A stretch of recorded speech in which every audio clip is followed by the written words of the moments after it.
everyone, my name is Hasmi from class 8. Today my topic is natural water filtration. In natural water filtration, through layers of soil, sand, rocks and other natural materials like leaves, this process is called filtration.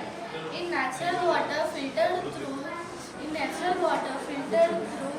such as pesticides, hydrogen and other some natural chemicals without using the harmful chemicals.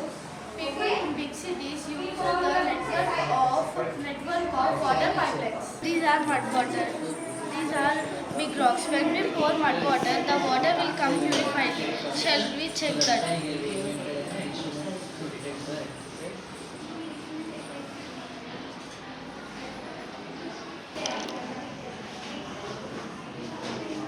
Let me check that water is purified in this ways.